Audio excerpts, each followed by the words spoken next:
Okay okay బంద్ చేయండి, మీరు live వెళ్ళిపోతుంది.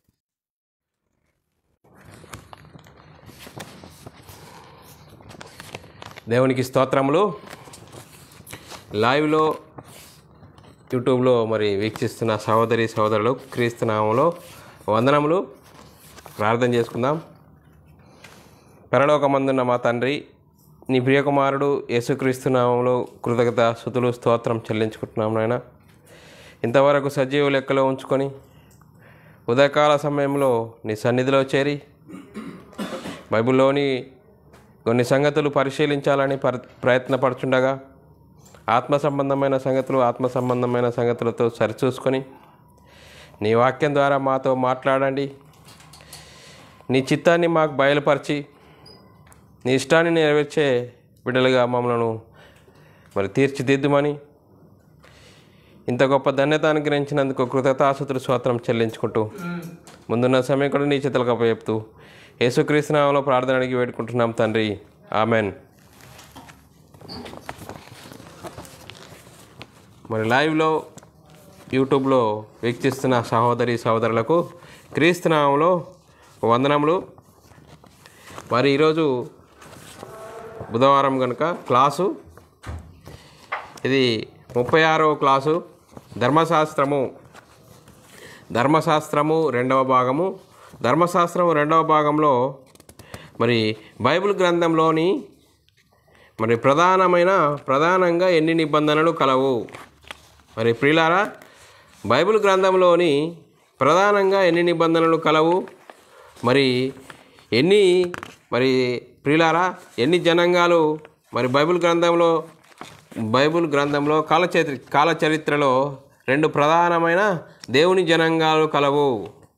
మరి ప్రియులారా, మరి ఈ అంశమును మనము ఎందుకు నేర్చుకోవాలంటే ప్రియులారా, మరి ఈ అంశమును నేర్చుకుంటేనే మరి ధర్మశాస్త్రము ఏంటి, ఆ ధర్మశాస్త్రంలో ఉన్న మరి ఆజ్ఞలు ఏంటి, అవి ఎవరికి ఇచ్చిర్రు, మరి ఎవరు అనుసరించాలి అనేది మనము నేర్చుకునే ప్రయత్నంలో మరి ముందుకు సాగుతుండగా మరి ప్రారంభం నుంచి మనము వాక్యము పూర్తిగా తెలుసుకుంటేనే తప్ప మరి వాక్యంను మనము అర్థం చేసుకొని అనుసరించి ప్రకటించలేని పరిస్థితి. మరి ఇవన్నీ నేర్చుకుంటేనే మనము మన వాస్తవాలు తెలుసుకొని వాస్తవాలకు మరి లోబడి మరి పరిశుద్ధాత్మని బోధ ఏం చెప్తుంది, పరిశుద్ధాత్మని బోధ మరి ఆత్మసంగతులు సరిచూసుకునే గొప్ప ధన్యత మనకు మరి వీలు కలుగుతుంది ప్రియులారా. మరి ఈరోజు మరి ధర్మశాస్త్రము 2వ భాగము, మరి బైబిల్ గ్రంథంలో ప్రధానంగా ఎన్ని నిబంధనలు కలవు అని వీటిని గురించి మనం తెలుసుకుందాం ప్రియులారా. మరి బైబిల్ గ్రంథంలో ప్రధానంగా 2 నిబంధనలు కలవు. బైబిల్ గ్రంథంలో 2 నిబంధనలు కలవు. ఆ 2 నిబంధనలు ఏంటి అంటే, మొదటి నిబంధన లేక పాత నిబంధన. మొదటి నిబంధన లేక పాత నిబంధన. రెండవది 2వ నిబంధన లేక కొత్త నిబంధన.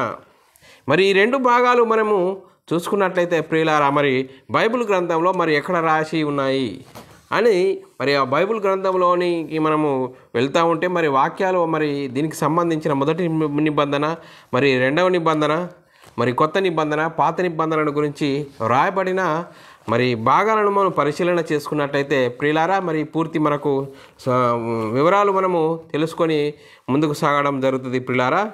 ఎబ్రీలకు రాసిన పత్రిక ప్రియులారా, మొదటి నిబంధనల గురించి మనము రాయబడిన సందర్భాలను పరిశీలించినట్లయితే ప్రియులారా, ఎబ్రీలకు రాసిన పత్రిక 8వ అధ్యాయం 7వ వచనంలో మనము చదువుకున్నట్లయితే అర్థమవుతుంది ప్రియులారా. ఏలైనగా ఆ మొదటి నిబంధన లోపం లేనిదైతే 2వ దానికి అవకాశం ఉండనేరదు. ప్రియులారా చూడండి ఎంత చక్కగా ఉన్నది. ఏలయనగా ఆ మొదటి నిబంధనలో లోపం లేనిదైతే 2వ దానికి అవకాశము ఉండనేరదు.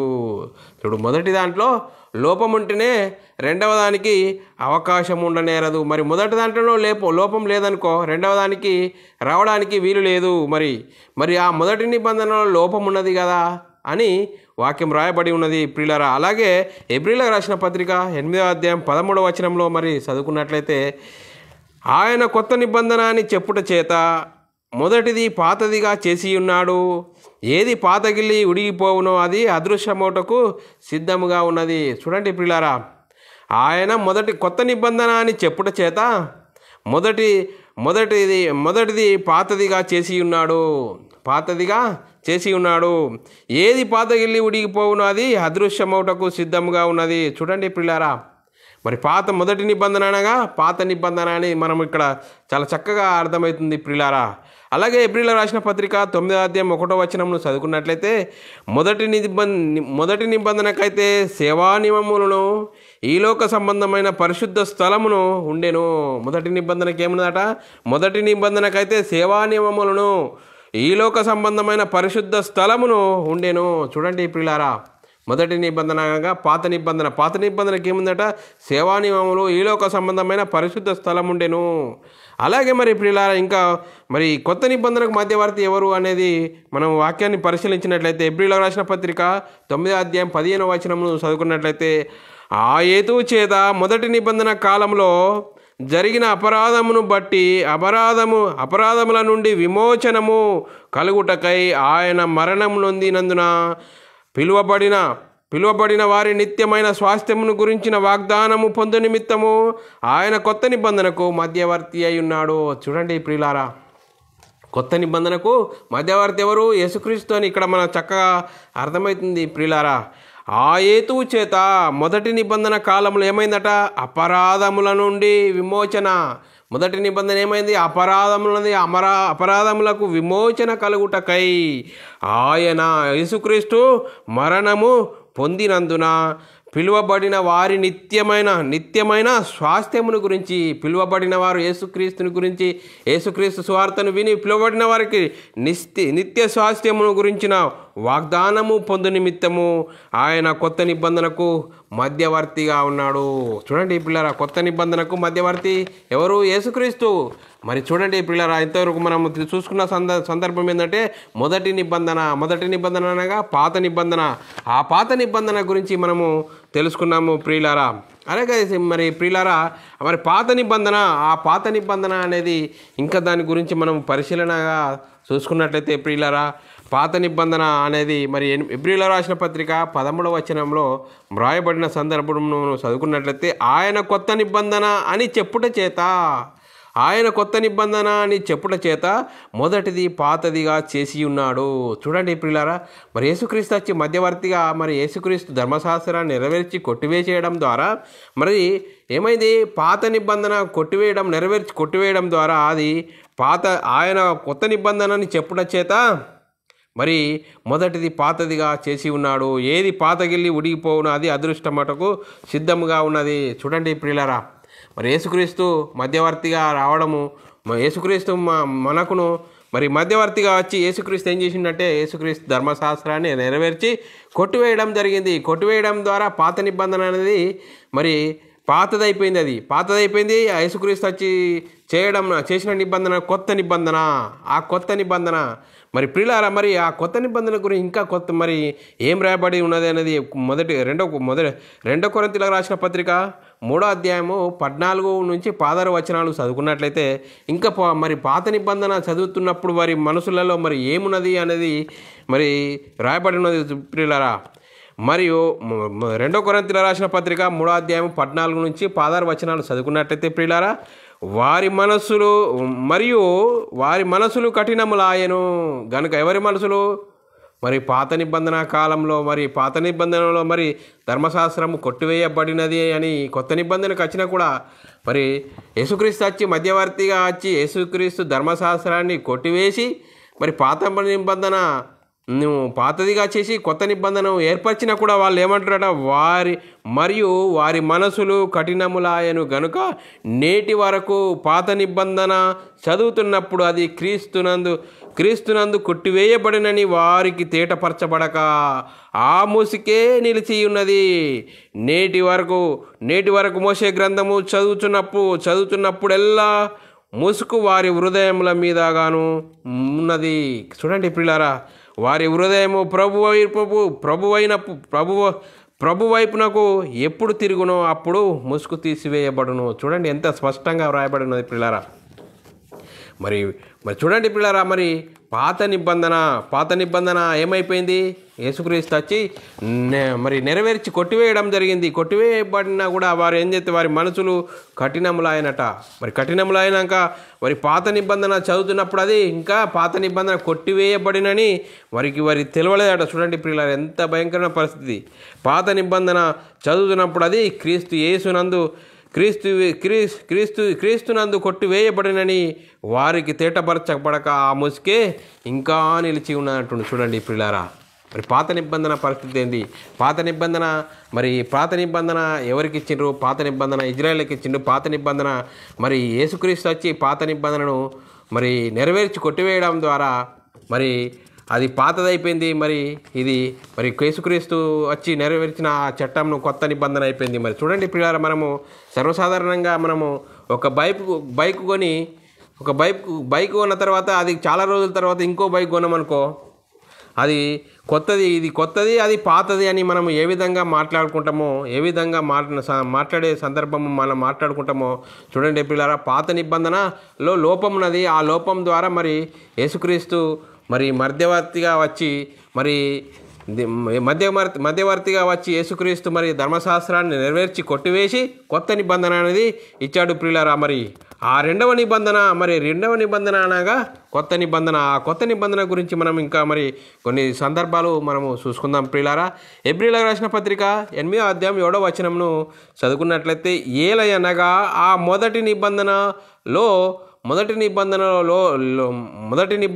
లోపము లేనిదైతే రెండవ దానికి అవకాశం ఉండనేరదు. చూడండి పిల్లరా, మొదటి నిబంధనలో లోపం ఉంది. ఎందుకు లోపం ఉంది? ఆ లోపం ఉంది కాబట్టి యేసుక్రీస్తు మరి ధర్మశాస్త్రాన్ని నెరవేర్చి కొట్టివేయడం జరిగింది. అందుకోసమే కొత్త నిబంధన అనేది వచ్చింది అని ఈ వచనంలో మనకు చాలా స్పష్టంగా అర్థమైంది ప్రియులారా. అలాగే ఎబ్రీలకు రాసిన పత్రిక 10వ అధ్యాయం 9వ వచనంలో మనము చదువుకున్నట్లయితే, రెండవ దానిని స్థిరపరచుటకు ఏమైంది ప్రియులారా? మొదటిది కొట్టివేయడం జరిగింది. అదే ఎబ్రీలకు రాసిన పత్రిక 10వ అధ్యాయం 9వ వచనం చదువుకున్నట్లయితే, ఆయన నీ చిత్తం నెరవేర్చుటకు ఇదిగో నేను వచ్చి ఉన్నానని చెప్పుచున్నాడు. మరి ఎవరి చిత్తము? దేవుని చిత్తాన్ని నెరవేర్చడానికి యేసుక్రీస్తు భూమి మీదకి వచ్చి ఆయన చిత్తాన్ని నెరవేర్చడానికి వచ్చాడు. ఇగో నేను వచ్చి ఉన్నానని చెప్తున్నాడు. ఇవన్నీ ధర్మశాస్త్రం చొప్పున అర్పింపబడుచున్నవి. రెండవ దానిని స్థిరపరచుటకు మొదటి దానిని మరి కొట్టివేసి ఉన్నాడు. చూడండి ప్రియులారా, మరి రెండవ దానిని స్థిరపరచుటకు మొదటి దాన్ని కొట్టివేయడం జరిగింది. మరి చూడండి కొత్త నిబంధన. ఆ కొత్త నిబంధన గురించి ఇంకా మనము వాక్యమును పరిశీలన చేసుకున్నట్లయితే ప్రియులారా, ఎబ్రీలకు రాసిన పత్రిక 8వ అధ్యాయం 8 నుంచి 10 వచనాలు చదువుకున్నట్లయితే మనకు అర్థమవుతుంది ప్రియులారా. అయితే ఆయన ఆక్షేపించి వారితో ఇలాగూ చెప్పుచున్నాడు. ఎవరితోని? వారితో ఆక్షేపించి ఇలాగూ చెప్పుచున్నాడు. ప్రభువు ఇట్లా నేను, ఇదిగో యొక్క కాలము వచ్చుచున్నది, అప్పటిలో ఇజ్రాయేలు ఇంటి వారితోనూ యూదా ఇంటి వారితోనూ నేను కొత్త నిబంధన చేయుదును అని చెప్తూ ఇంకా ఏమని చెప్తున్నాడు? అది నేను ఐగుప్తు దేశంలో నుండి వీరి పితరులను వెలుపలికి రప్పించుటకై వారికి చేయి పట్టుకొనిన దినమున వారితో నేను చేసిన నిబంధన వంటిది కాదు. ఏదట మరి? ఏలైనగా వారు నా నిబంధనను నిలవలేదు గనుక వారిని అలక్ష్యం చేసి తిని, ఆ దినములైన తర్వాత ఇజ్రాయేలు ఇంటి వారితోనూ నేను చేయబో నిబంధన ఏదనగా వారి మనసులలో నా ధర్మ విధులను ఉంచెదను, వారి హృదయముల మీద వాటిని వ్రాయుదును, నేను వారికి దేవుడనయ్యుందును, వారు నాకు ప్రజలయ్యుందురు. చూడండి పిల్లారా, ఎంత చక్కగా మరి వాక్యం సెలవిస్తుందో. మరి నేను కొత్త నిబంధన చేస్తాను, ఆ కొత్త నిబంధన వేసుంటుందట మరి అని చెప్తున్నాడు. ఇజ్రాయేల్ ఇంటి వారితోనూ యూదా ఇంటి వారితోనూ నేను కొత్త నిబంధన చేయుదును. అది వేసుంటుందట. అది ఇంతకుముందు పాత నిబంధన వంటిది కాదు అని చెప్తున్నాడు. నేను ఐగుప్తు దేశంలో నుండి వీరి పితరులను వెలుపలికి రప్పించేటకై వారిని చేయి పట్టుకున్న దినమున వారితో నేను చేసిన నిబంధన వంటిది కాదు, అంటే పాత నిబంధన వంటిది కాదు అని చాలా స్పష్టంగా అర్థమవుతుంది. ఏలైనగా వారు నా నిబంధనలు నిలవలేదు అంటుండు. చూడండి పిల్లల దేవుడు మరి ధర్మశాస్త్రంలో వారి నిలవలేదు, దానికి బద్దులు కాలేరు, నిబంధనలు నిలవలేదు కనుక వారిని అలక్ష్యం చేసి తిని మరి అంటూ మరి ఇంకా మరి కొత్త నిబంధన ఏ విధంగా ఉంటుంది అంటూ ఆ దినములైన తర్వాత అంటే పాత నిబంధన ఇజ్రాయేలీయుల ఇంటి వారితోనూ నేను చేయబో నిబంధన ఏదనగా మరి మొదటి నిబంధన అనేది పాత నిబంధన అది ఏందట, నిబంధన ఏదనగా వారి మనసులలో ధర్మవిధులను ఉంచేదను. ఆ ధర్మవిధులను ఉంచాడు పాత నిబంధనలో. మరి కొత్త నిబంధనకు వచ్చేవరకులే వారి హృదయముల మీద ఏంది కొత్త నిబంధన, వారి హృదయముల వాటిని వ్రాయుదును, నేను వారికి దేవుడనయ్యుందును, వారు నాకు ప్రజలయ్యుందురు. చూడండి ప్రియులారా, మరి ధర్మశాస్త్రము నెరవేర్చలేరు కనుక ధర్మశాస్త్రము నెరవేర్చడానికి యేసుక్రీస్తు మరి తండ్రి పనిని నెరవేర్చడానికి భూమి మీదకి వచ్చి ధర్మశాస్త్రాన్ని నెరవేర్చి కొట్టివేయడం జరిగింది ప్రియులారా. ఆ కొట్టివేయబడి కొత్త నిబంధన అనేది మనకు ఇవ్వడం జరిగింది. ఆ ప్రియులారా, మరి ఈ వచనము మరి ఈ సందర్భము ఆ వాగ్దానము మరి ఎక్కడ చేయబడ్డది అనేది మనం చూసుకున్నట్లయితే ఇర్మియా గ్రంథము ప్రియులారా, ఇర్మియా గ్రంథము 31వ అధ్యాయము 31 నుంచి 33 వచనాల్లో ఈ వాగ్దానం అనేది చేయబడినది ప్రియులారా. ఆ సందర్భమును మనం చదువుకున్నట్లయితే, ఇదిగో నేను ఇజ్రాయేలు వారితోనూ యూదా వారితోనూ కొత్త నిబంధన చేయు దినములు వచ్చుచున్నవి, ఇదే యెహోవా వాక్కు. చూడండి ప్రియులారా, మరి వాగ్దానంలో మరి ఇర్మియా గ్రంథంలో వాగ్దానం చేసిన సందర్భము చదువుకుంటున్నాము. మరి ఏ విధంగా చెప్తున్నాడు, ఇదిగో ఐగుప్తు దేశంలో నుండి వారిని రప్పించుటకు నేను వారి చెయ్యి పట్టుకున్న దినమున వారి పితరులతో నేను చేసిన నిబంధన వంటిది కాదు. నేను వాని పెనిమిటినైనను వారు నా నిబంధనను భంగము చేసుకునిరి, ఇదే యెహోవా వాక్కు అని 33వ వచనంలో. ఈ దినములైన తర్వాత నేను ఇజ్రాయేలు వారితోనూ యూదా వారితోనూ చేయబో నిబంధన ఇదే, వారి మనసులలో నా ధర్మం విధుల నుంచేదను, వారి హృదయం వారిని రాసేదను, ఇదే యెహోవా వాక్కు. చూడండి ప్రియులారా, మరి ఏ విధంగా అంటే చూడండి ప్రియులారా, ఎబ్రియులకు రాసిన పత్రిక 8వ అధ్యాయం 8 నుంచి 10 వచనాల్లో రాయబడిన సందర్భము మరి ఇర్మియా గ్రంథంలో రాయబడిన ప్రవచనము అని ఇక్కడ జ్ఞాపకం చేసుకోవచ్చు ప్రియులారా. ఈ ప్రవచనం అనేది ఎక్కడ రాయబడ్డది అంటే ఇర్మియా గ్రంథంలో రాయబడ్డది. నెరవేర్పు ఎక్కడ జరిగింది చూడండి ప్రియులారా, యేసుక్రీస్తు ధర్మశాస్త్రం నెరవేర్చి కొట్టివేయడం ద్వారా జరిగింది ప్రియులారా. చూడండి ప్రియులారా, మరి ధర్మశాస్త్రము అనగా నేమి, మరి ఆ ధర్మశాస్త్రం అనగానేమి, మరి బైబిల్ గ్రంథంలో మరి ఎన్ని నిబంధనలు కలవంటే కొత్త నిబంధన, పాత నిబంధన, కొత్త నిబంధన. మరి పాత నిబంధన ఎందుకు ఉడిగిపోయింది, పాతదైపోయిందంటే మరి ధర్మశాస్త్రంలో లోపం ఉంది కనుక యేసుక్రీస్తు మరి ఆ ధర్మశాస్త్రాన్ని నెరవేర్చి కొట్టివేయడం ద్వారా మరి కొత్త నిబంధన అనేది ఇవ్వడం జరిగింది ప్రియులారా. ఆ కొత్త నిబంధన అనేది ఇవ్వడం జరిగింది కాబట్టి ప్రియులారా, మరి ఏ విధంగా మరి ఇంకా మరి దాన్ని అర్థం చేసుకోవాలి అనేది మన సందర్భం చూసుకున్నట్లయితే ఎబ్రియులకు రాసిన పత్రిక 9వ అధ్యాయం 15వ వచనమును మరి చదువుకున్నట్లయితే ఇక్కడ చాలా స్పష్టంగా అర్థమవుతుంది ప్రియులారా. ఈ హేతువు చేత మొదటి నిబంధన కాలంలో జరిగిన అపరాధముల నుండి, చూడండి ప్రియులారా, మొదటి నిబంధన కాలంలో అపరాధముల నుండి విమోచనము కలుగుటకై ఆయన మరణము పొందినందున పిలువబడిన వారి నిత్య స్వాస్థ్యమును గురించిన వాగ్దానము పొందు నిమిత్తము ఆయన కొత్త నిబంధనకు మధ్యవర్తి ఆయను. చూడండి ప్రియులారా, యేసుక్రీస్తు పాత నిబంధన లోపం ఉంది కనుక ఆ లోపాన్ని తీసివేయడానికి యేసుక్రీస్తు మరి దేవుని పనిని చేయడానికి మరి ధర్మశాస్త్రాన్ని నెరవేర్చి కొట్టివేయడం ద్వారా మరి ఏమైంది ప్రియులారా, కొత్త నిబంధన అనేది మనకు ముంగటికి వచ్చింది ప్రియులారా. ఆ కొత్త నిబంధనను మరి గురించి మనము ఇంతవరకు తెలుసుకున్నాము ప్రియులారా. పాత నిబంధన గురించి తెలుసుకున్నాము. మరి పాత నిబంధన ఎవరికి ఇవ్వబడ్డదంటే ఇజ్రాయేలుకి ఇవ్వబడ్డది. ఆ ఇజ్రాయేలీలు ఆ ధర్మశాస్త్రంలో మరి నిలవలేకపోయారు కాబట్టి దాన్ని మరి ఎవరి దేవుడు మరి యేసుక్రీస్తును భూమి మీదకి రప్పించి మరి ధర్మశాస్త్రాన్ని నెరవేర్చి కొట్టివేసి కొత్త నిబంధన అది ఇవ్వడం జరిగింది ప్రియులారా. మరి కొత్త నిబంధన మన గురించి మనము ఆలోచిస్తే ప్రియులారా, మరి బైబిల్ గ్రంథ కాల చరిత్రలో 2 ప్రధానమైన జనాంగాలు ఉన్నాయని మనం మాట్లాడుకున్నాం కదా ప్రియులారా. ఆ జనాంగాలు ఏవి అనేది మనం ఆలోచిస్తే ప్రియులారా, ఇజ్రాయేలీలు, దేవుడు ఏర్పరచుకున్న వారిని మొదటిగా ఇజ్రాయేలీలను ఏర్పరచుకున్నాడు. మరి ఆ ధర్మశాస్త్రము మరి యేసుక్రీస్తు ధర్మశాస్త్రం నెరవేర్చి కొట్టివేయడం ద్వారా మరి ఏమైపోయింది, వారికి ఉన్న చట్టము అనేది మరి ఏమీ లేనిదిగా అయిపోయింది. మరి ధర్మశాస్త్రం మేము ఇజ్రాయేలీలము అని మరి ఇక్కడ మనము వాళ్ళు అనుకుంటే ఇప్పుడు నడుతుందా అంటే చట్టం అనేది రద్దు చేయబడడం జరిగింది. ఆ రద్దు చేయబడ్డది కాబట్టి ఇప్పుడు ఎక్కడికి రావాలా, మరి ఇజ్రాయేలీలైనా ఎవరైనా ఎక్కడికి రావాలా, యేసుక్రీస్తు దగ్గరికి రావాలి. యేసుక్రీస్తు దగ్గరికి వస్తే యేసుక్రీస్తు దేవుని కుమారుడు, యేసుక్రీస్తు ప్రభువు, యేసుక్రీస్తు మరణ పునరుద్ధానంలో పాలిపొంది మరి యేసుక్రీస్తు నామంలో బాప్తిసం పొందితేనే కొత్త నిబంధనకు అరులు క్రైస్తవులుగా పిలువబడతారు పిల్లరా. మరి ఇజ్రాయేలీలు మరి ఏమైపోయారు, ఇప్పుడు అన్యజనులుగా మారిపోయారు.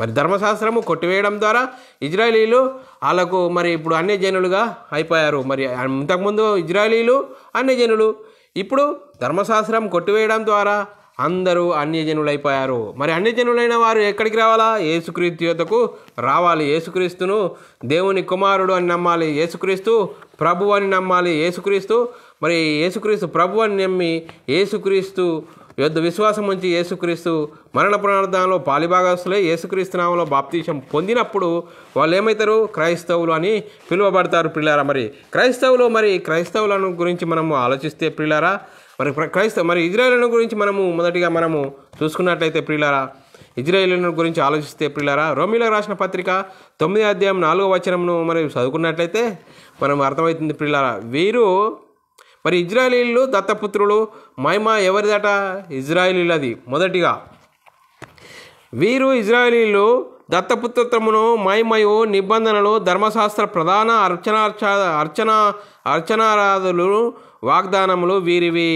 ఎవరి అట, మరి మొదటిగా ఎవరిని ఏర్పరచుకున్నాడు, ఇజ్రాయేలుని ఏర్పరచుకున్నాడు. వారికి ఉన్న క్వాలిఫికేషన్, వారికి ఉన్న అర్హత ఏందట, వీరు ఇజ్రాయేలీలు దత్తపుత్రమును, మహిమయు, నిబంధనలు, ధర్మశాస్త్ర ప్రధాన అర్చనాచారాలను వీరివి. మొదటిగా వారిని ఏర్పరచుకున్న వారికి ఉన్న మరి హోదాని గురించి మనైతే ఇజ్రాయేలీలు దత్తపుత్రత్వమును, మహిమయు, నిబంధనలు, ధర్మశాస్త్ర ప్రధాన అర్చనాచారాలను, వాగ్దానములు వీరివి అని ఇజ్రాయేలీల గురించి చెప్తున్నాడు పిల్లారా. అలాగే మరి ఇజ్రాయేలీల గురించి మరి ఇంకా కీర్తనలు 135 అధ్యాయం 4వ వచనంలో మరి వ్రాయబడిన సందర్భము చదువుకున్నట్లయితే వీళ్ళను ఎలా ఏర్పరచుకున్నాడు అనేది, యెహోవా తన కొరకు యాకోబును ఏర్పరచుకొనెను. ఎవరిని ఏర్పరచుకున్నాడు, మరి యాకోబును ఏర్పరచుకున్నాడు. మరి పిల్లారా, యాకోబును ఏర్పరచుకొనెను, తనకు స్వకీయ ధనముగా ఇజ్రాయేలును ఏర్పరచుకొనెను. మరి ఇజ్రాయేలు ఎక్కడి నుంచి స్టార్ట్ అయ్యారు, యాకోబు నుంచి ఇజ్రాయేలీలు ప్రారంభించారు, మరి స్టార్ట్ అయింది పిల్లారా. మరి ఇజ్రాయేలుల గురించి ఏమని దేవుడు ఏర్పరచుకున్న జనాంగము అనేది ఇక్కడ మనకు అర్థమవుతుంది పిల్లారా. అలాగే మాలాకీలో 3వ అధ్యాయం 17వ వచనంలో కూడా ఇజ్రాయేలుల గురించి మరి ఏమని రాయబడి ఉన్నది అనేది చదువుకున్నట్టయితే మనకు అర్థమవుతుంది పిల్లారా. నేను నియమింపబోవు దినము రాగా వారు నా వారై నా స్వకీయ సంపాద్యమై యుందురు. తండ్రి తన్ను ప్రేమించు కుమారుణ్ణి కనికరించినట్లు నేను వారిని కనికరించుచున్నాను సైన్యములకు అధిపతికి యెహోవా సెలవిచ్చుచున్నాడు. చూడండి పిల్లారా, మరి ఇజ్రాయేలును ఏ విధంగా దేవుడు ఏర్పరచుకున్నాడు, వారికి ఉన్న మరి ప్రధానత్వము మరి చూడండి పిల్లారా, దేవుడు వారిని ఏర్పరచుకున్న విధానంను మనము చూస్తున్నాం పిల్లారా. అలాగే ద్వితీయోపదేశ కాండము 4వ అధ్యాయం 20వ వచనమును చదువుకున్నట్లయితే, యెహోవా మిమ్మును చేపట్టి నేడున్నట్లు మీరు తన స్వకీయ జనముగా నుండుటకై ఐగుప్తు దేశంలో నుండి ఇనుప కొలిమిలో నుండి మిమ్మును రప్పించెను. చూడండి పిల్లారా, వారిని దేవుడు ఎక్కడి నుంచి రప్పించాడు, ఐగుప్తు దేశంలో నుండి ఇనుప కొలిమిలో నుండి వారిని రప్పించెను. చూడండి పిల్లారా, మరి ఇజ్రాయేలీలు మరి ఏ విధంగా దేవుడి జనాంగం అయ్యారు, మరి ఏ విధంగా ఇజ్రాయేలీలను దేవుడు మొదటిగా ప్రేమించాడు, మరి ప్రేమిస్తే వాళ్ళు ఏ విధంగా మరి ఆ నిబంధనలు నిలిచారంటే నిబంధనలో నిలవలేదు కనుక యేసుక్రీస్తు మధ్యవర్తిగా మరి వచ్చి మరి ధర్మశాస్త్రాన్ని కొట్టివేసి మరి కొత్త నిబంధన అది ఇవ్వడం జరిగింది. మరి ఇప్పుడు ఇజ్రాయేలీలు అన్యజనులా? అవును, ఇప్పుడు ఇజ్రాయేలీలు ఎవరైనా అన్యజనులు. ఇజ్రాయేలీలకు ఇప్పుడు ఏమైనా ప్రియారిటీ ఉన్నదంటే లేదు. ఎందుకంటే ధర్మశాస్త్రము యేసుక్రీస్తు వచ్చి ధర్మశాస్త్రాన్ని నెరవేర్చి కొట్టివేయడం ద్వారా మరి మేము ఇజ్రాయేలీలమని ఇప్పుడు విర్రవీగే అవకాశము లేదు. మరి ఎక్కడికి రావాలి? యేసుక్రీస్తు యొద్దకు వచ్చి యేసుక్రీస్తు దేవుని కుమారుడు, యేసుక్రీస్తు ప్రభువు అని నోటితో ఒప్పుకొని మరి యేసుక్రీస్తు నామంలో బాప్తిసం పొందితేనే మరి రక్షణ అని బైబిల్ చాలా చక్కగా చెప్తుంది ప్రియారా. మరి ఇప్పుడు నేను యూదుని అని చెప్పుకునే మరి ఒక స్టేటస్ ఉందా అంటే ఇప్పుడు లేదు. ఎవరైనా సరే ఇప్పుడు ఎక్కడికి రావాలా? క్రీస్తు యొద్దకు రావాలి. క్రీస్తు యొద్దకు వచ్చి మరి యేసుక్రీస్తు దేవుని కుమారుడు, యేసుక్రీస్తు ప్రభు అని నోటితో ఒప్పుకొని ఆయన మరణ పునరుద్ధానంలో పాలిభాగస్తులే యేసుక్రీస్తు నామములో బాప్తిసం పొందితేనే క్రైస్తవులు. మరి ఇప్పుడు క్రైస్తవులు ఎవరు? దేవుని జనాంగము.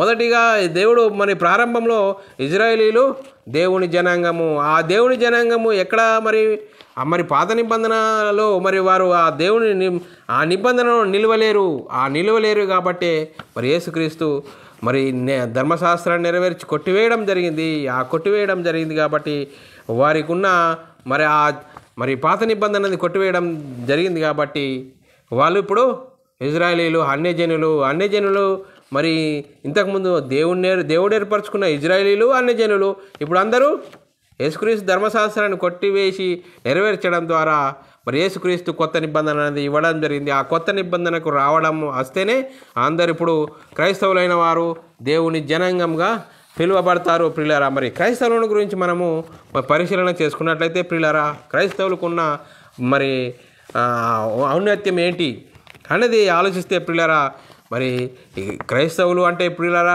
ఇప్పుడు యేసుక్రీస్తు యొద్దకు వచ్చి యేసుక్రీస్తు దేవుని కుమారుడు, యేసుక్రీస్తు ప్రభువు ఆయన మరణ పునరుద్ధానంలో పాలిభాగస్తులై యేసుక్రీస్తు నామములో బాప్తిసం పొందితేనే క్రైస్తవులు. అందరూ క్రైస్తవులు. ఇప్పుడు క్రైస్తవులు అన్యజనులు. చూడండి ప్రియులారా, మరి గలతీయులకు రాసిన పత్రికలో మనము చూసుకుందాం ప్రియులారా. గలతీయులకు రాసిన పత్రిక 3వ అధ్యాయము 26 నుంచి 29 వచనాలు చదువుకున్నట్లయితే మరి క్రైస్తవుడు ఏ విధంగా మరి క్రీస్తులోనికి బాప్తిసం పొందాలి, ఏ విధంగా క్రైస్తవులు అవుతారు అనేది ఇక్కడ చాలా స్పష్టంగా ఉంది. క్రీస్తులోనికి బాప్తిసం పొందిన మీరందరూ క్రీస్తును ధరించుకున్నారు. మరి ఇప్పుడు క్రీస్తును ధరించుకున్న వాళ్ళే మరి దేవుని జనాంగము. క్రైస్తవులే దేవుని జనాంగము. మొదటిగా జనాంగం ఎవరు? ఇజ్రాయేలీలకున్న ఆ నిబంధనలు వారు నిలవలేదు కనుక యేసుక్రీస్తు ధర్మశాస్త్రాన్ని నెరవేర్చి కొట్టివేశాడు. ఇప్పుడు ఇంతకుముందు ఉన్న అన్యజనులు ఇజ్రాయేలీలు ఇప్పుడు ఏమైపోయారు? ఆ చట్టము కొట్టివేయడం ద్వారా ఏ చట్టము లేని వారుగా అయ్యారు. ఏ చట్టముగా లేని వారు అయ్యారు కాబట్టి యేసుక్రీస్తు వచ్చి కొత్త నిబంధన అనేది మరి ఆ చట్టం ఇవ్వడం జరిగింది. ఆ చట్టానికి లోబడిన వారే మరి క్రైస్తవులు. మరి ఏ విధంగా క్రీస్తులోనికి బాప్తిసం పొందిన మీరందరూ క్రీస్తును ధరించుకున్నారు. మరి పిల్లరా 26 నుంచి 29 వచనాలు చదువుకున్నట్లయితే యేసుక్రీస్తునందు మీరందరూ విశ్వాసం వలన దేవుని కుమారులై ఉన్నారు. మరి యేసుక్రీస్తు యందు విశ్వాసం ద్వారా దేవుని కుమారులై ఉన్నారు. క్రీస్తులోనికి బాప్తిసం పొందిన మీరందరూ క్రీస్తును ధరించుకొని ఉన్నారు. క్రీస్తులోనికి బాప్తిసం పొందిన వారు క్రీస్తును ధరించుకొని ఉన్నారు. ఇందులో యూదుడని గ్రీకు దేశస్థుడని లేదు. ఎక్కడ మేము యూదుడిని మేము గ్రీక్ దేశస్థులమని విర్రవీగే అవకాశమే లేదు. ఇక్కడ యూదుడని గ్రీకు దేశస్థుడని చాలా స్పష్టంగా ఉంది. లేదు దాసుడని స్వతంత్రుడని లేదు, పురుషుడని స్త్రీ అని లేదు. యేసుక్రీస్తునందు మీరందరూ ఏకంగా ఉన్నారు. చూడండి పిల్లరా, మీరు క్రీస్తు సంబంధులైతే ఆ పక్షమందు అబ్రాహాము యొక్క సంతానమై ఉండి ఆ వాగ్దానంకు వారసులై ఉన్నారు. చూడండి పిల్లరా, అబ్రాహాముకు వాగ్దానం ఏం చేసిండు? యేసుక్రీస్తు. అబ్రాహాము సంతానం ఎవరు? యేసుక్రీస్తు. అబ్రాహాము సంతానానికి వారసులై ఉంటారట పిల్లారా. చూడు, యేసుక్రీస్తునందు మరి విశ్వాసం ఉంచి యేసుక్రీస్తు దేవుని కుమారుడు, యేసుక్రీస్తు ప్రభువు అని ఒప్పుకొని హృదయంలో విశ్వసించి మరి యేసుక్రీస్తు నామంలో బాప్తిసం పొందితే అప్పుడు అబ్రాహాముకు ఇచ్చిన సంతానం యొక్క వాగ్దానంకు వారసులం అవుతాము. చూడండి పిల్లరా, వాక్యం ఎంత చక్కగా సెలవిస్తుంది. నేను యూదుడిని ఇంకాని విర్రవీరిగే అవకాశమే లేదు. యూదుడిని విర్రవీగుతా అంటే ఇక్కడనే ఉండిపోతావు పిల్లరా. మరి క్రీస్తునానికి బాప్తిసం పొందిన అందరూ క్రైస్తవులు. మరి దేవుడు జనాంగం ఇప్పుడు ఎవరు? క్రైస్తవులు. కొత్త నిబంధన. చూడండి పిల్లారా, మరి ఎంత చక్కగా మరి పాత నిబంధనకు కొత్త నిబంధనకు తేడా ఏంటి, ఏ విధంగా ఉంది చూడండి పిల్లారా. మరి ఇక్కడ రోమిలకు రాసిన పత్రికలో మరి యూదుడును గ్రీకు దేశస్థుడని ఇంకా భేదం ఏమైనా ఉన్నదా అనేది అంటే భేదం లేదు. ఎక్కడికి రావాలి? అందరూ యేసుక్రీస్తు యొద్దకు రావాలి. అందరికీ యేసుక్రీస్తు ప్రభువు, అందరికీ యేసుక్రీస్తు ప్రభువు. రోమిలకు రాసిన పత్రిక 10వ అధ్యాయము 9 నుంచి 13వ వచనంలో మరి చాలా చక్కగా వ్రాయబడి ఉన్నది పిల్లారా. అదేమనగా యేసు ప్రభు అని నీ నోటితో ఒప్పుకొని దేవుడు మృతులలో నుండి ఆయనను లేపినని నీ హృదయమందు విశ్వసించిన యెడల నీవు రక్షింపబడదువో.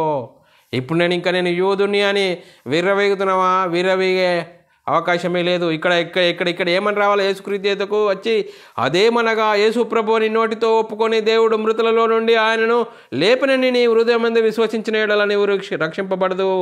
ఏలైనగా నీతి కలుగుటకు మనుషుడు హృదయమందు విశ్వసించును, రక్షణ కలుగుటకు నోటితో ఒప్పుకొనును. ఏలైనగా ఆయన యందు విశ్వాసముంచు వాడెవడు సిగ్గుపడడు అని లేఖనము చెప్పుచున్నది. యూదుడని గ్రీకు దేశస్థుడని భేదము లేదు. ఒక్క ప్రభువే అందరికీ ప్రభు అయి ఉండి తనకు ప్రార్థన చేయు వారందరి ఎడల కృపచూపుటకు ఐశ్వర్యవంతుడై ఉన్నాడు. ఎందుకనగా ప్రభువు నామమును బట్టి ప్రార్థన చేయువాడెవడు వాడు రక్షింపబడును. చూడండి పిల్లలు ఎంత చక్కగా వాక్యం సెలవిస్తుంది. మరి క్రైస్తవులకున్న మరి గొప్పతనం ఏంటి? క్రైస్తవులకున్న మరి కొత్త నిబంధనకు ఏ విధంగా లొంగిపోవాలి, ఏ విధంగా మరి దానికి లొంగిపోయినప్పుడే మరి ఏ విధంగా మరి క్రైస్తవులు అవుతారు అనేది చాలా చక్కగా చెప్తున్నది పిల్లారా. అలాగే 1 కొరింథీయులకు రాసిన పత్రిక 12వ అధ్యాయంలో మరి ఇంకా మరి యూదులమైనను గ్రీకు దేశులమైనను దాసులమైనను స్వతంత్రులమైనను మనమందరము ఒక్క శరీరం అందే మరి బాప్తీసం పొందితిమని వ్రాయబడి ఉన్నది పిల్లారా. 1 కొరింథీయులకు రాసిన పత్రిక 12వ అధ్యాయము 12 నుంచి 13 వచనాలు చదువుకున్నట్లయితే ఏలాగూ శరీరం ఏకమై ఉన్నను అనేకమైన అవయవములుగా కలిగి ఉన్నవో అలాగే శరీరం యొక్క అవయవములై ఉన్నాయో అనేకులమై ఉన్నను ఒక్క శరీరమై ఉన్నాము. అలాగే క్రీస్తు ఉన్నాడు. చూడండి పిల్లారా ఎంత చక్కగా ఉంది. ఏలైనగా యూదులమైనను గ్రీకు దేశస్థులమైనను దాసులమైనను స్వతంత్రులమైనను మనమందరము ఒక్క శరీరంలోనికి ఒక్క ఆత్మయందే బాప్తిసం పొందితిమి. మనమందరము ఒక్క ఆత్మను పానం చేసిన వారమైతిమి. చూడండి పిల్లారా, క్రీస్తులోనికి వచ్చిన మనము క్రీస్తు మరి శరీరంలో అవయవాలు ఏ విధంగా ఉంటాయో మనమందరము ఎవరమైనా యూదుడు గ్రీకు దేశస్థుడైనా ఎవరైనా దాసుడైనా స్వతంత్రుడైనా అందరూ క్రీస్తులోనికి రావాలి, ఒక ఆత్మయందే పానం చేయాలని చాలా స్పష్టంగా చెప్పబడ్డది పిల్లరా. అలాగే ఆయనను చూడండి పిల్లరా, మునుపు దూరస్తులై ఉన్నవారు మరి క్రీస్తునందు మరి సమీపస్తులై ఉన్నారని వ్రాయబడి ఉన్నది. సమీపస్తులు ఏ విధంగా ఉన్నది? మరి క్రీస్తు రక్తం ద్వారా మరి కడగబడిన వారే మరి కొత్త నిబంధనకు మరి సమీపంగా ఉన్నవారు. చూడండి పిల్లలు, ఎఫెసీయులకు రాసిన పత్రిక 2వ అధ్యాయము 11 నుంచి 13 వచనాలు చదువుకున్నట్లయితే మరి రాయబడిన వచనమును చదువుకున్నట్లయితే కాబట్టి మునుపు శరీర విషయంలో అన్యజనులై ఉండి శరీరమందు చేతితో చేయబడిన సున్నతి గలవారు అనబడిన వారి చేత సున్నతి లేని అనబడిన వీరు ఆ కాలమందు ఇజ్రాయేలుతో సహా పౌరులు కాక పరదేశులను వాగ్దాన నిబంధనలు లేని పరజనులను నిరీక్షణ లేని వారును లోకమందు దేవుడు లేని వారై ఉండి క్రీస్తుకు దూరస్తులై ఉంటిరని మీరు జ్ఞాపకం చేసుకొనుడి. అయినను మునుపు దూరస్తులైన మీరు ఇప్పుడు క్రీస్తు యేసునందు క్రీస్తు రక్తము వలన సమీపస్తులై ఉన్నారు. చూడండి పిల్లారా ఎంతమంది మరి చూడండి మరి ధర్మశాస్త్రము మరి ఇప్పుడు మరి ఇజ్రాయేలులకును మరి క్రైస్తవులు అనబడిన వారికి ఎంత వ్యత్యాసం ఉన్నది. అప్పుడు ఇంతకుముందు మరి దేవుడు లేనని వారము, కానీ ఇప్పుడు క్రీస్తు యేసు యొద్దకు వచ్చి మరి క్రీస్తు రక్తం ద్వారా కడగబడిన వారము మరి క్రీస్తునందు సమీపస్తులమై ఉన్నాము. అందరము ఇప్పుడు యూదుడు గ్రీకు దేశస్థుడు అనేది లేదు. ఇప్పుడు ఎవరు? అన్యజనులు, క్రైస్తవులు. మరి క్రీస్తు యొద్దకు వస్తేనే మరి క్రీస్తు రక్తం ద్వారా కడగబడి నేను పాపిని అని గ్రహించి మరి యేసుక్రీస్తు దేవుని కుమారుడు యేసుక్రీస్తు ప్రభువు ఆయన మరణ పునరుద్ధానంలో పాలిభాగస్తులు యేసుక్రీస్తు నామంలో బాప్తీసం పొందినప్పుడే సంఘంలో చేర్చబడతాము. మనకున్న ఆధిక్యత అనేది అర్థమవుతుంది పిల్లారా. అలాగే ప్రియులారా మరి మీరును వారిలో ఉన్నవారే యేసుక్రీస్తుగా ఉండుటకు పిలువబడిన వారు. చూడండి ప్రియులారా, యేసుక్రీస్తు యొద్దకు పిలువబడిన వారు ఏ విధంగా ఉండాలి. అలాగే రోమీయులకు రాసిన పత్రిక 1వ అధ్యాయం 6 నుంచి 7 వచనాలు చదువుకున్నట్లయితే, ఆయన నామము నిమిత్తము సమస్త జనులు విశ్వాసమునకు విధేయులగునట్లు ఆయన ద్వారా మేము కృపను అపొస్తలత్వము పొందితిమి. చూడండి మరి పౌలు గారు ఏం చెప్తుడు, మరి అందరి నిమిత్తము అపొస్తలత్వం పొందితిమి, మీరును వారిలో ఉన్నవారై ఉండి యేసుక్రీస్తు వారుగా ఉండుటకు పిలువబడి ఉన్నారు. మరి యేసుక్రీస్తు యొద్దకు పిలువబడి ఉన్నారు. చూడండి పిల్లరా, మరి క్రైస్తవులు ఎక్కడ మరి మొదటిగా స్టార్ట్ అయ్యారు అనేది మనం చూస్తే, మరి క్రైస్తవులు అంత్యొక్కలో ఉన్నవారు క్రైస్తవులు అనబడి అని అపొస్తల కార్యము మరి 11వ అధ్యాయం 20వ వచనము చదువుకున్నట్లయితే అర్థమవుతుంది పిల్లరా. వారు కలిసి 1 సంవత్సరం అంతయు సంఘములో ఉండి బహుజనులకు వాక్యమును బోధించిరి. మొట్టమొదటిగా అంత్యొక్కలో ఉన్నవారు శిష్యులు క్రైస్తవులు అనబడిరి. అంత్యొక్కలో ఉన్నవారు శిష్యులు క్రైస్తవులు అనబడిరి అని వాక్యము చాలా చక్కగా వ్రాయబడి ఉన్నది పిల్లారా. మరి పిల్లారా, మరి ఇంకా ఏ విధంగా క్రైస్తవుడు మరి గురించి ఇంకా మనము క్రైస్తవుడు అంటే మరి ఈలో మరి చీకటిలో చీకటిలో నుండి పిలువబడిన వారు, వెలుగులోనికి పిలువబడిన వారు, వాళ్ళు ఏమైనా రాజులైన యాజక సమూహము, పరిశుద్ధ జనము, మరి దేవుని సొత్తైన ప్రజలై ఉన్నారు. ఎవరట? చీకటిలో నుండి ఆశ్చర్యకరమైన తన వెలుగులోని పిలిచిన వారు ఏమనట? రాజులైన యాజక సమూహము, పరిశుద్ధ జనమును అని రాయబడిన సందర్భం చదువుకున్నట్లయితే 1 పేతురు రాసిన పత్రిక 2వ అధ్యాయం 9-10 వచనాలు చదువుకుందాం పిల్లరా. అయితే మీరు చీకటిలో నుండి ఆశ్చర్యకరమైన తన వెలుగులోనికి మిమ్మును పిలిచిన వాని గుణాతిశయమును ప్రచురం చేయు నిమిత్తము ఏర్పరచబడిన వంశమును, రాజులైన యాజక సమూహమును, పరిశుద్ధ జనమును, దేవుని సొత్తైన ప్రజలై ఉన్నారు. ఒకప్పుడు ప్రజగా ఉండక ఇప్పుడు ప్రజ అయితిరి, ఒకప్పుడు కనికరింపబడక ఇప్పుడు కనికరింపబడిన వారైతిరి. చూడండి పిల్లరా, మరి ఏ విధంగా మరి క్రైస్తవులు ఇప్పుడు ఏం చేయాలా? రాజులైన యాజక సమూహము మరి ఏం చేయాలా?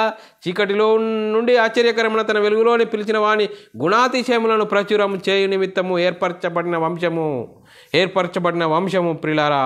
మరి ఏర్పరచబడిన వంశం అని మనము గ్రహిస్తున్నామా? మరి చూడండి ప్రియులారా, ఏ విధంగా ఉన్నాము? మరి అబ్రాహాము చేసిన వాగ్దానానికి వారసులమై ఉన్నామా? గలతీయులకు రాసిన పత్రిక 3వ అధ్యాయము 6-9 వచనాలు చదువుకున్నట్లయితే, అబ్రాహాము దేవుని నమ్మెను, అది అతనికి నీతిగా ఎంచబడెను. కాబట్టి విశ్వాస సంబంధులే అబ్రాహాము కుమారులని మీరు తెలుసుకొనుడి.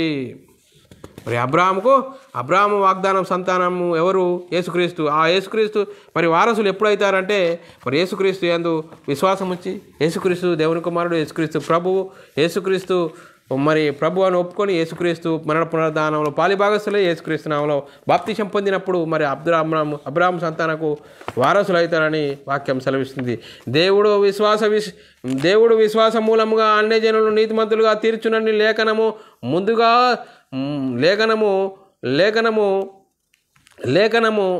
ముందుగా చూసి నీయందు అన్యజనులు ఆశీర్వదింపబడుదురు అని అబ్రాహామునకు సువార్త ముందుగా ప్రకటించబడెను.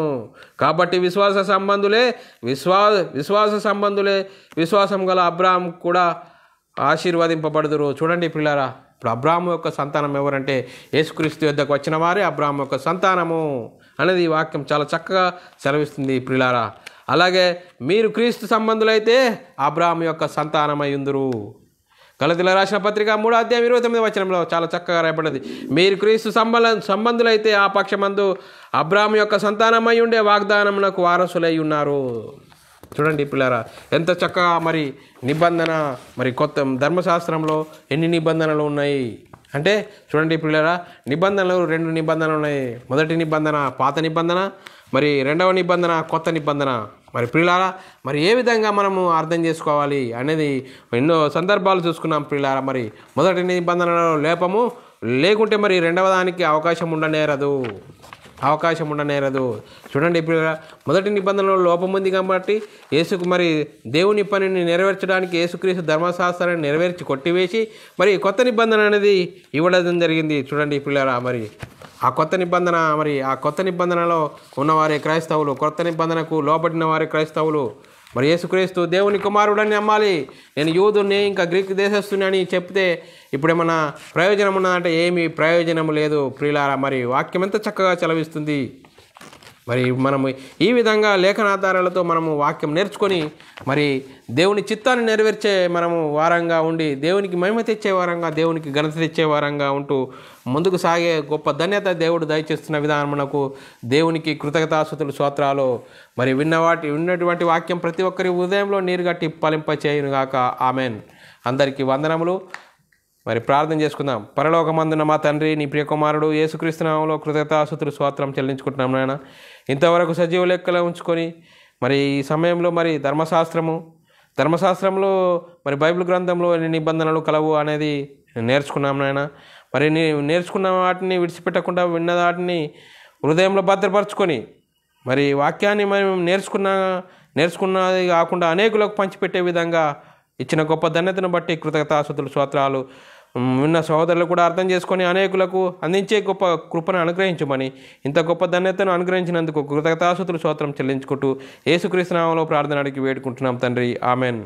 అందరికీ వందనములు. దేవునికి స్తోత్రాలు.